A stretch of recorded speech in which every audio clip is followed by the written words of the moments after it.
Ladies and gentlemen, have you ever walked into a room and immediately realized you were the youngest person there?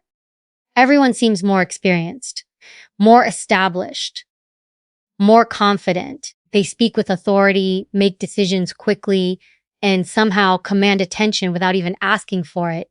And maybe for a moment, you questioned yourself. Do I belong here? Let me tell you something. Asterisk, your age does not determine your authority. Your presence does. It's being the youngest person in the room can actually become one of your greatest advantages, but only if you stop trying to prove that you deserve to be there. Because the biggest mistake young people make when surrounded by older, more experienced individuals is overcompensating. They talk too much. They explain too much. They try to demonstrate everything they know. They rush to answer every question. They become desperate to be seen as intelligent.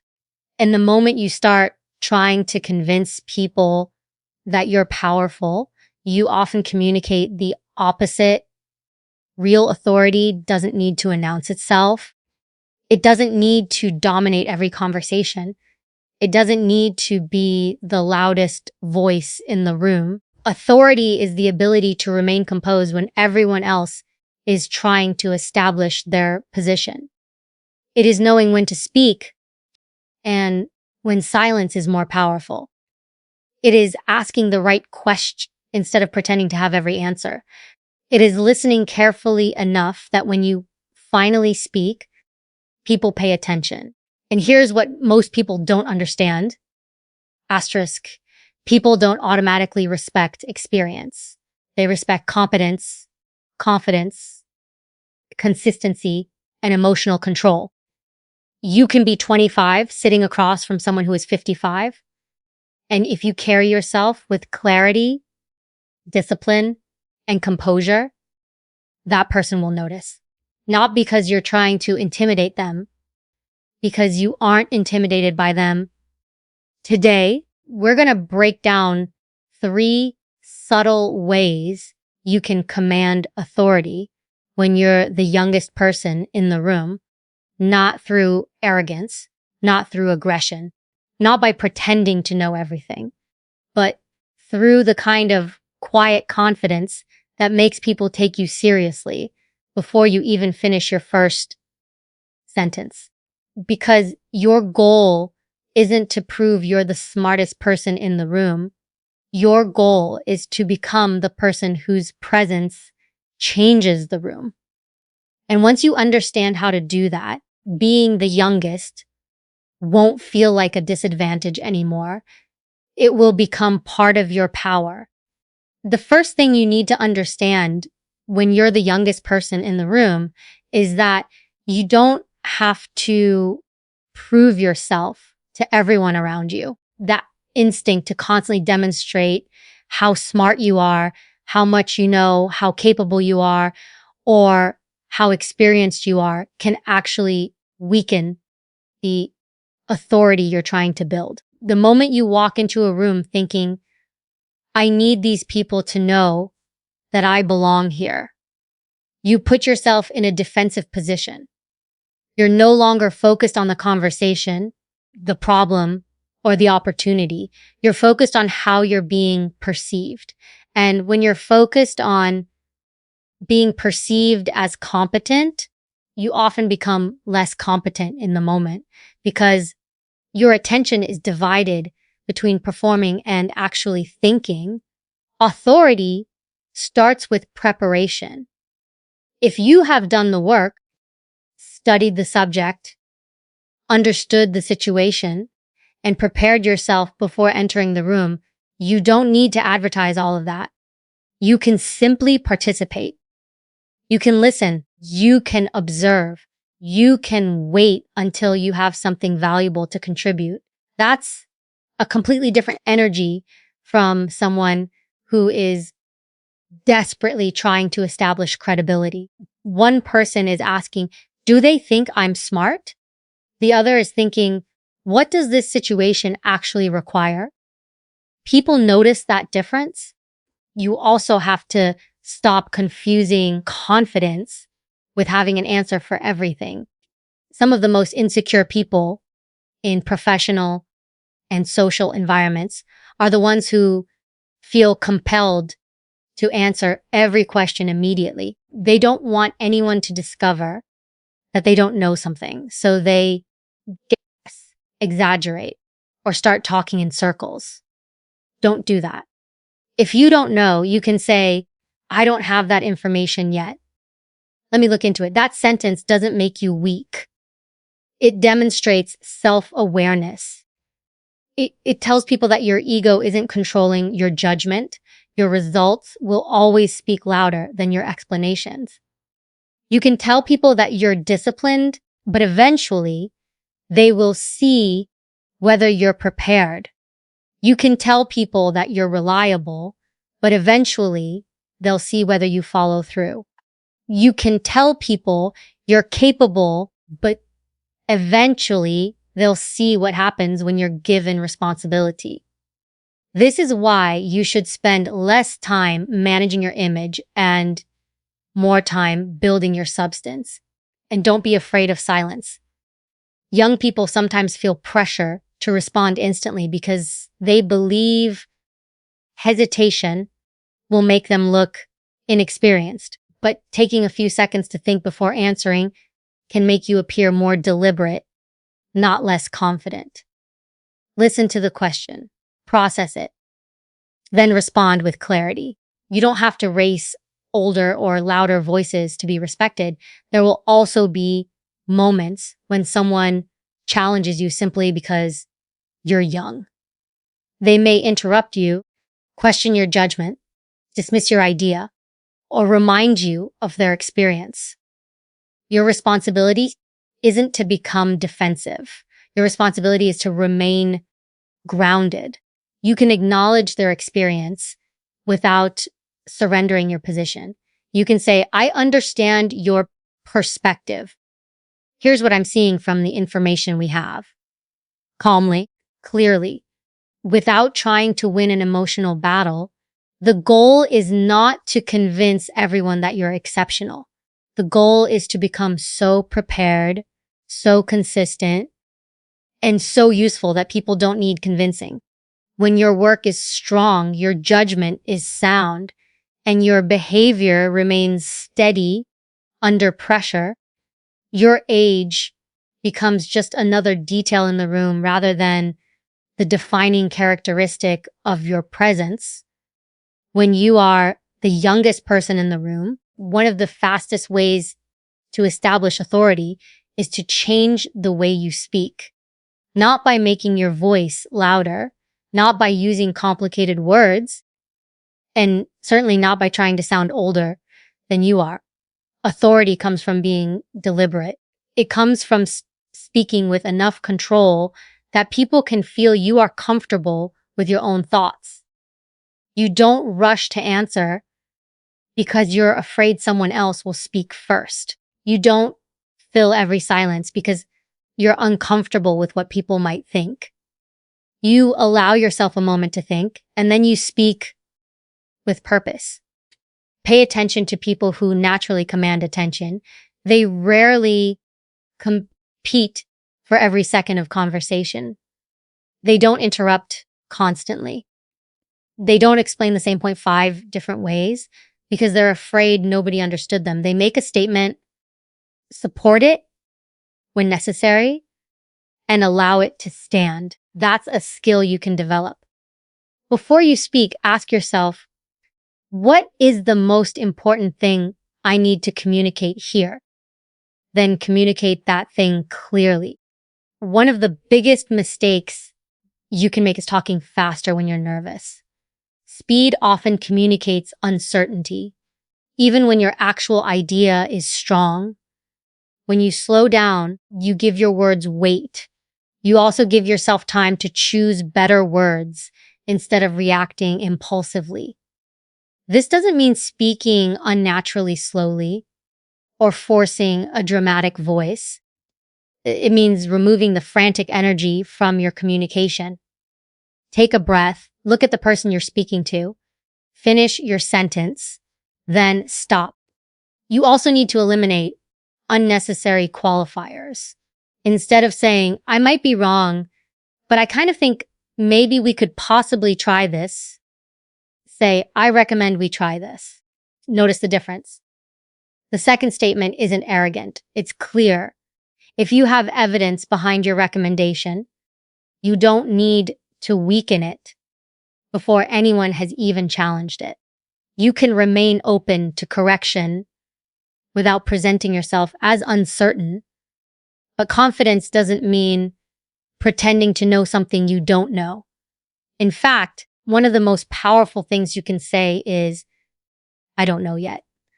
Then follow with, I'll find out. That combination demonstrates honesty and responsibility. People don't need you to be an encyclopedia. They need to know that when you speak, you're being truthful, and when you commit to finding an answer, you'll follow through. Another important part of commanding authority is learning how to handle interruption. If someone cuts you off, you don't always need to become aggressive. Sometimes you simply pause and say, let me finish this thought, then continue. No anger, no apology, no long explanation. Your calmness communicates that you expect to be heard without needing to fight for attention. And watch your body language. Your words are only part of communication. Keep your posture relaxed and upright. Maintain natural eye contact. Don't constantly look down at your phone, your notes, or the floor. Don't fidget with your hands when you're making an important point. You don't need to perform confidence. You need to remove the physical behaviors that communicate nervousness. The most powerful speaker in the room isn't always the person who talks the most. Sometimes it's the person who listens carefully, waits through the silence, and then says one sentence that moves the entire conversation forward. That's the kind of communication you should practice. Speak because you have something valuable to add, not because you're afraid that silence will make you invisible. When you're the youngest person in the room, you may feel like everyone expects you to prove that you belong there. But here's what most people fail to understand. You don't need to have the most answers to become one of the most influential people in the room. Sometimes the person with the greatest authority is the person who knows how to ask the question that nobody else thought to ask. That's where intelligent questioning becomes a serious advantage. A powerful question communicates that you're paying attention. It tells people that you're not simply waiting for your opportunity to speak. You're processing information. You're looking for patterns. You're identifying weaknesses. You're thinking beyond the obvious. And when you ask a question that forces people to reconsider their assumptions, you immediately change the level of the conversation. Don't ask questions just to sound intelligent. Ask questions because you genuinely want to understand what is happening. There's a difference. One is performance. The other is strategic thinking. If someone presents a plan, don't immediately rush to give your opinion. Ask, what problem are we actually trying to solve? Ask, what happens if this doesn't work? Ask, what information are we missing? Ask, what would success look like 6 months from now? Those questions demonstrate that you're thinking about consequences, not just appearances. This is especially powerful when you're younger because experience often gives older people confidence in familiar situations. They may have seen similar problems before, which can be valuable, but familiarity can also create assumptions. You have an opportunity to look at the situation with fresh eyes. You may notice something that everyone else has stopped questioning because they've become accustomed to it. Don't be afraid to respectfully challenge an assumption with a thoughtful question. And remember, questioning isn't the same as challenging someone's authority. Your tone matters. You don't need to say, that doesn't make sense. You can say, help me understand how we're arriving at that conclusion. The first creates resistance.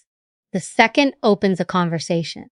You are communicating that you're interested in the reasoning, not interested in embarrassing anyone. Another powerful habit is asking follow-up questions. Most people listen only long enough to formulate their own response. They hear a sentence and immediately start preparing what they're going to say next. Instead, listen for the detail underneath the statement. If someone says, we've always done it this way, you might ask, what originally made us choose this approach? If someone says the client won't agree, ask, what makes you believe that? If someone says that's too risky, ask, which part of the risk concerns you most? Suddenly, you're no longer participating at the surface level. You're examining the structure of the decision. You should also learn to tolerate the possibility that your question may expose something you don't understand. That's not weakness. It's intellectual discipline. The insecure person avoids questions because they fear looking uninformed. The confident person asks because they understand that pretending to know creates much greater risk. And sometimes the best question you can ask is one that slows the room down. Before we decide what are we overlooking, that single question can prevent emotional decisions, reveal hidden problems, and demonstrate that you're not being carried away by the momentum of the group. Your age may limit how much experience you've accumulated, but it doesn't limit your ability to observe, think critically, and ask questions that create clarity. You don't have to compete with decades of experience. You can bring something different to the table. Curiosity without ego, attention without distraction, and the courage to examine what everyone else has accepted without question. When you're the youngest person in the room, people may test you without ever saying they're testing you. Someone may challenge your idea. Someone may interrupt you. Someone may question your experience. Someone may make a dismissive comment, and watch carefully to see how you respond. And this is where emotional control becomes one of your greatest sources of authority, because people are constantly paying attention to what happens to you when the pressure rises. Anyone can look confident when everything is going their way. The real test comes when someone disagrees with you, criticizes you, or tries to provoke you. If you immediately become defensive, raise your voice, start explaining yourself excessively, or respond with anger, you give away control of the interaction. You may have been right about the original issue, but now the conversation has shifted toward your reaction. Don't hand people that advantage. Emotional control doesn't mean becoming cold or emotionless. It means creating space between what happens and what you choose to do next. Someone says something disrespectful, and instead of immediately reacting, you pause, you breathe, you assess, you ask yourself, what response actually serves me here? That small pause can completely change the outcome. When you're young, you may feel an even stronger urge to defend yourself because you don't want anyone to interpret your calmness as weakness. But calmness isn't weakness. In many situations, calmness is evidence that you don't need to prove your strength. You can disagree without becoming hostile. You can be challenged without becoming defensive. You can correct someone without humiliating them. You can set a boundary without turning the situation into a personal battle. Imagine someone says, "You're too young to understand how this works." Your first instinct might be to argue about your qualifications, but you don't have to accept the frame they've created. You could simply respond, "I understand that experience matters. Here's what the current information is showing." Then make your point. No emotional performance, no unnecessary argument. You've redirected the conversation from your age to the substance of the issue. You also need to understand that not every comment deserves a response. Some people provoke because they want control of your emotional state. They want you frustrated, rushed, angry, or defensive, because people make poorer decisions when they're emotionally activated. If you recognize that pattern, you stop giving every comment the power to dictate your behavior. This is why your ability to remain composed under pressure can become more impressive than your ability to speak perfectly. People remember how you behave when things become uncomfortable. They notice whether you panic when challenged. They notice whether you become disrespectful when criticized. They notice whether you can receive difficult feedback without collapsing or becoming aggressive. Practice staying steady in small situations. When someone interrupts you, don't immediately snap. When someone disagrees with you, don't immediately assume they're attacking you. When someone criticizes your work, separate the useful information from the emotional delivery. You don't have to accept every criticism, but you should be capable of examining it without allowing your ego to take over. And understand that authority is often created through restraint. The person who can control their anger has an advantage over the person who cannot. The person who can remain patient while everyone else becomes emotional has an advantage. The person who can think clearly when the room becomes chaotic becomes someone others naturally look toward for stability. Your goal isn't to become impossible to provoke. You're human. You will have emotions. Your goal is to become difficult to control through those emotions. Because once you stop allowing other people's words, attitudes, and reactions to dictate your behavior, you become much harder to destabilize. And when people realize that pressure doesn't make you reckless, disrespect doesn't make you desperate, and disagreement doesn't make you lose your composure, they begin to understand that your authority isn't coming from your age at all. It's coming from the discipline you have over yourself. Real authority is not created in the moment you walk into a room. It is built long before anyone has the opportunity to judge you. Your reputation enters the room before you do. People may not know your age, your background, or everything you've accomplished, but they quickly notice patterns. Are you prepared? Do you follow through? Do you keep your word?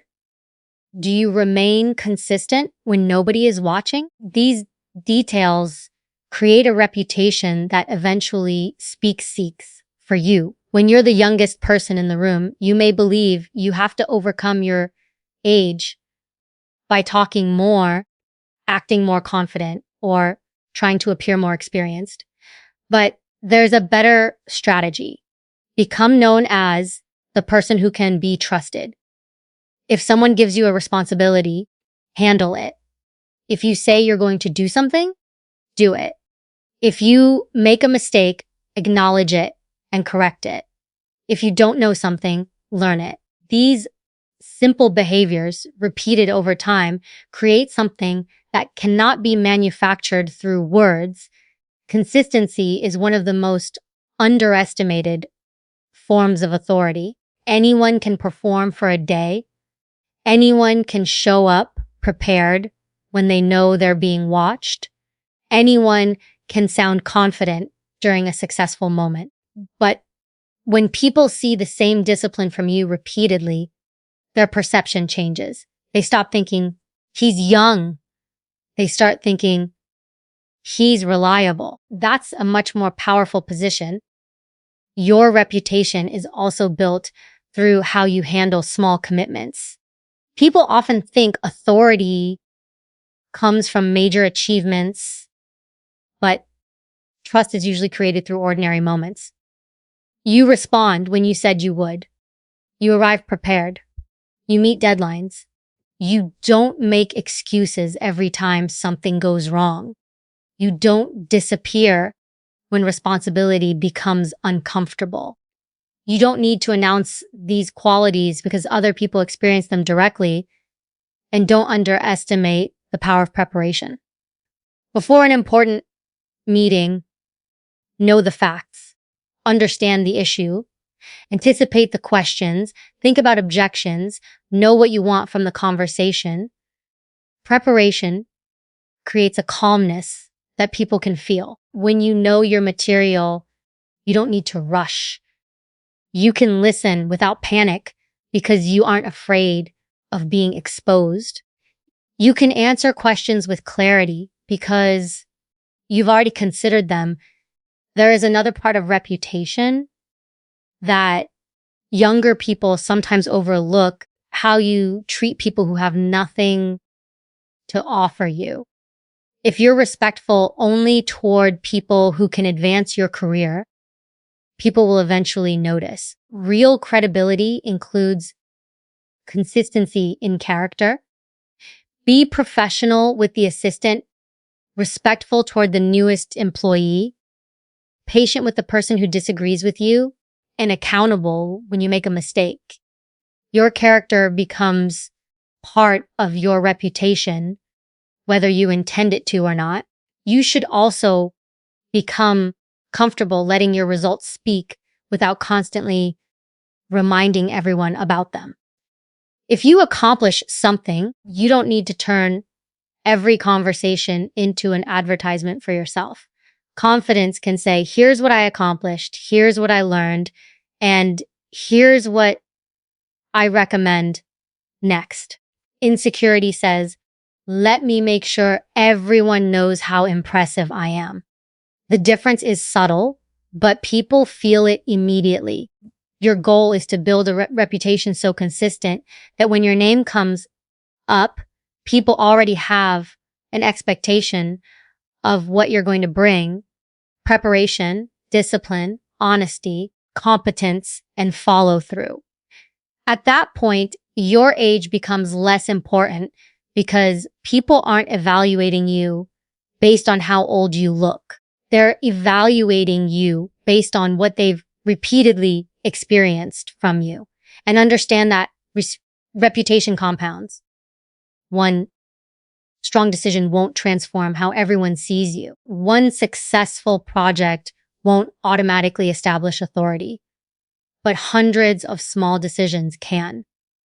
Every time you keep your word, every time you remain composed under pressure, every time you prepare when others don't, every time you take responsibility instead of making excuses, you're adding another piece to the identity people associate with you. Eventually, you stop walking into rooms wondering whether people will take you seriously. You walk in knowing that you have earned the right to trust yourself. You don't need to demand respect because your behavior has already created a reason for people to give it. You don't need to announce your value because your work has already demonstrated it. You don't need to compete with older voices because your consistency has created something that age alone cannot provide, a reputation people can rely on.